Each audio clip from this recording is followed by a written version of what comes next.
ونسان كسر دوادا مركلة يوميد كم إذا برنامج شدا ندكو تلاقلني هذا بقى برنامج كان وكيل بعد ما تو سنين أنا دي سو قد بريلو قبل أحيان برنامج كوحنا كسر قادر إن أخبارات كيورك كسر أبسن دجال ككسرنا يا بريء النحى سعدي لصورنا في وحي سوكرني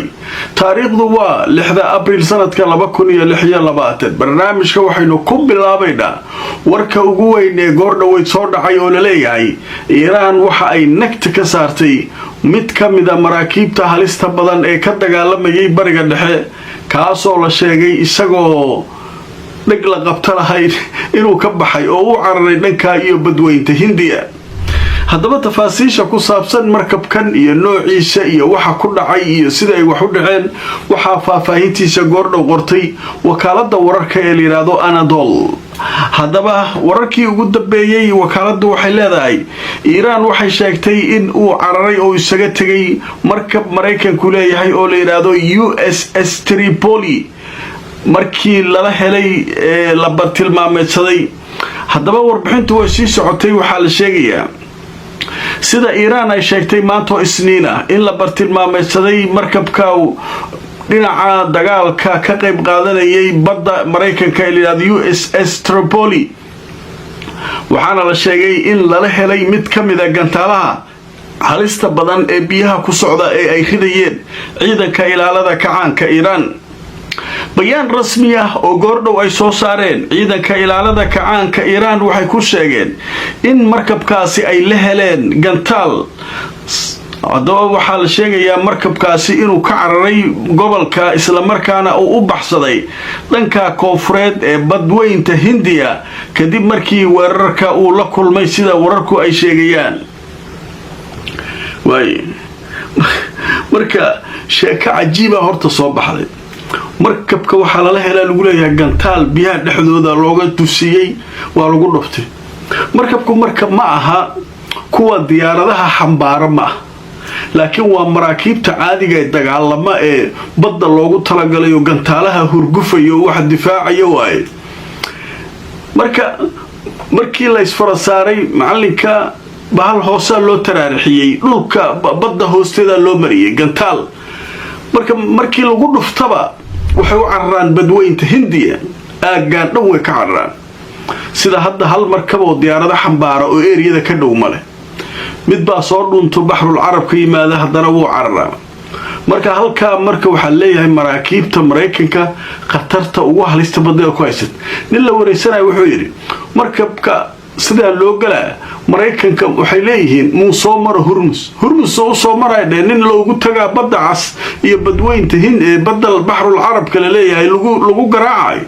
hadii uu soo dhawaado waaba sidii la rabay ma asaaba baxsanayeen marka warkaasi waa cusub yahay Iiraan ayaa sheegtay ilaa hadda marka dhanka Mareykanka wax tafaasiila oo ka soo baxay sheegashada Iiraan ay ka jawaabayaan ma jirto laakiin sida laga bartay taliska dhexe ciidamada Mareykanka waray soo saari doonaan waa arki doonaan qodobka halkaas kaga gudbayna warbixinada kale ee soo kordhay tariintaynu kala maqneen waxa kamid ah waxa la soo helay sida la leeyahay labadii duuliye ee la sheegay in laga badbaadiyay Iiraan labada duuliye ee Iiraan laga qaaday hadda waxa la sheegayaa labada duuliye in lagu daaweynayo sida wararku leeyihiin Jarmalka isbitaal ku yaala Jarmalka de Mareykanka waxa ku leeyahay saldhigyo waaweyn oo ciidankooda iyo isbitaallo iyo wax walba leh marka halkaas la geeyo lagu daweynayaa marka aan tusoo wararkii ugu dambeeyay sheekada laga qoray haddaba labada duuliye ee la soo riday diyaaradahooda Iiraan ayaa la sheegay in lagu daaweynayo hadda Jarmalka jirnada la yiraahdo New York Times ee Mareykanka laga leeyahay ayaa soo xigatay mas'uuliyiin Mareykan waxayna sheegeen labada duuliye in marka maalintii Jimcaha ee la soo dhaafay loo qaaday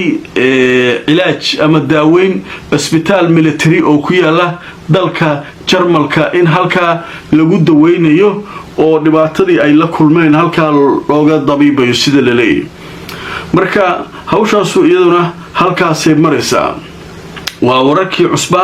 ee soo kordhay haddaba warbixinada kale waxaynu u gudbaynaa weerarada la isdhaafsaday saacadihii la soo dhaafay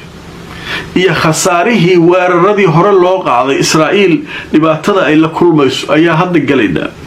haddaba marka waxaa la sheegayaa Mareykanka iyo Israa'iil inay weeraro culus qaadeen, Iiraan ku qaadeen. weeraradaas waxaa la sheegayaa mid ka mid ah in lagu dilay madaxii sirdoonka ee ciidanka ilaalada kacaanka Iiraan ayaa la dilaa la leeyahay. Iiraanna way xaqiijiso waxa jiray ninka Allah u naxariisto nin odayo fiican oo ahaa waa tagay, laakiin boosaskii markiiba waa la buuxinaa. ninkii wasiirka gaashaandhigga Israa'iil ah isaguna ka daba hadlo wuxuu yiri sidaas idin yeelaynaa, madaxdiina mid oo ugaarsanayna Aisha madaxi mar dhamaanaysa liin hadii tooyada soo gasho waa shahiid waa la aasiya isagaaba faa'iide, annaguna wadadaas kulligeena ku wada soconay taageen. haddaba marka iyagu hawshaas ay qabteen, dhanka kale ayaa weeraro marka xiriira oo wada socda ayaa lagu qaaday Israa'iil, hadday tahay Xuuti, Iiraan iyo Xisbullah. haddaba aad tusoo wararkii ugu dambeeyay waxay sheegayaan weeraro wada socda Israa'iil iyo Iiraan in Israa'iil lagu qaaday, waxaana weeraradaas ay ka yimaadeen dhanka Iiraan, Lubnaan iyo Yemen. warbaahinta Israa'iil ayaa cadaysay goor dhaweyd in weeraradaasi Israa'iil lagu soo qaaday ay saddexda jiho laga soo weeraray, waxaana ay sheegeen ciidamada Israa'iil in ay markaa wadaan howlgallo ay kaga hortagayaan weeraradaasi baaxadda leh oo isugu jira gantaalo iyo drones. sida ay qortay jiradda liiraado iyo dacood Axranood ayaa waxaa la sheegayaa in Iiraan ay bartilmaameysatay bartamaha Israa'iil markii labaad ilaa maantay, markay ugu yartahay waxaa la sheegayaa 10 daqiiqo gudahood in ay laba mar duqeysay bartamaha Israa'iil. waaye bartamaha ayadaa ku qoran, inta badan gantaalaha waxay ku dhacaan bartamaha. koonfurta waa la wada galaa, laakiin Xuutiga halkaasuu soo gaaraa, asagoo halkaasuu jugta ka geliyaa si fiican. waqooyigana waxaaba nasliga ka qaaday Xisbullah. marka saddexda qayb leeb u qaybsanta Israa'iil lagu sheegay dhulkan waa dhul Falastiin laga boobay mogtay, junuubka iyo bartamaha iyo shimaalka leeyahay waa koonfurta iyo bartamaha iyo waqooyiga. saddexda qayboodna hadda saasa loo garaacayaa leeyahay. waayahay tafaasiil kale oo dheeraada ayaa waxay ka soo baxaysaa sida la leeyahay weeraradii xalay lagu qaaday guryihii ku yaalay Haifa oo dadku ay deganaayeen, guryo dhan oo dadku degan yihiin gantaalaha Iiraan ku habsadeen. marka ilaa saakay dada ka hoos qaylinay kadib qayladii way dhamaatay, eeyihii meel ka soo saaraan sidii loo dagaalamay 4 meydadkoodii laga soo saaray hadda dhow. kuwa kalena wali waxa la rumaysan inay maqan yihiin, inkastoo la leeyahay 4 ama yihiin, laakiin wax kale la sii raadinaya. dhowr kalena way ku dhaawacmeen. guriga marka dumay oo dadku ka buuxeena 4 qof bas dhimatay leeyihiin. 12 wax ku dhowna way dhaawacmeen. aw dadkii kale guriga joogay, guriga hal maro isboorti kulligiisa aana lagu wadi jiray, dad rayda ka buuxa la yiri. marka nimanka waxa loo dooraan iska sheegaan, laakiin waa kana warkii ugu dambeeyay hadda soo dhacay. waxa leeyahay waxa la soo saaray 4 kamid ah dadkii ku dhintay burburka guryihii Haifa, kaasoo uu burburiyay gantaalkii ka yimid Iiraan. guryihii uu ku dhacay oo lagu burburiyay ayaa halka marka la sheegay. marka xaalku halkaasuu joogaa. wararkaas waxay ahaayeen kuwii ugu waaweynaa ee saacadihii la soo dhaafay ka soo kordhay dagaalka. dhanka kale maslaxadii ama heshiiskii la waday xagee uu marayaa? 45 maalmood xabad joojinay waxaas laga shaqeynayay. ilaa hadda waxa leeyahay wax rasmi ah oo dhinacyadu ay isla gaareen ma jiro, inkastoo Pakistan ay dagaalamayso oo ay dadaalayso iyada iyo dawlado kale. waqtigii uu qabtay ninkii Trump ahaana 48 saacadood ay soo dhowdahay, Iiraan ay hanjabtay, marka wixii oo dhan waa isla kacsayn. marka waqtiga ugu dambeeyay maxabad joojina la isku afgaran doonaa maxaa dhici doona, laakiin lama yaqaan. laakiin dadka wax falaqeynaya waxay leeyihiin Iiraan xabad joojin ma qaadanayso, sababtoo hore waxay u diiday sheekadan xabad joojinta iyo waxaan marna dagaalku waa la joojinaa, waxaana wixii meesha ka dhacayna dushay saaranayaan, waa lagu kala baxay tahay, haddii kale waa la isku baabaa meesha. marka arinta waxa kale oo ku hoos jira horena waa idinku sheegay Israa'iil waxay rabtaa xabad joojintan Iran gataaleeda iyo waxaan inta iska fogeyso Hezbollah ayada ay sayd u garaacdo Iran marka laga aamusiyo laakiin hadda way wada socdaan warka waa arkaysaa imaarata Houthi Iran waxa dhan way wada garaacay marka xabad joojinta dhinac kaliya inay ku boosteen rabtaa xabad joojin ma rabno laakiin hadii ba la qaadana Iran kaliya laakiin Hezbollah Iran waxa leedahay beesha dawladdu waa wada socotaa iyo Iran iyo awlaadeeda ma kala harayaan marka xaalku asaguna wada hadalladaas halkaas ay marayaan daba qaybtan waxaynu ku soo qaadanaa alaaba wixii warar soo dhacay intii aanu barnaamijka ku jirnay hadaba wararka soo dhacay waxa ugu horeeya waxa leeyahay Iran waxay dirtay fariin ama jawaab adag oo ku saabsan hindisaha xabad joojinta la doonayo wali marka tafaasiisha hindisahan soo ma bixin laakiin waxa lagu tilmaamay fariin adag inay dirtay macnaha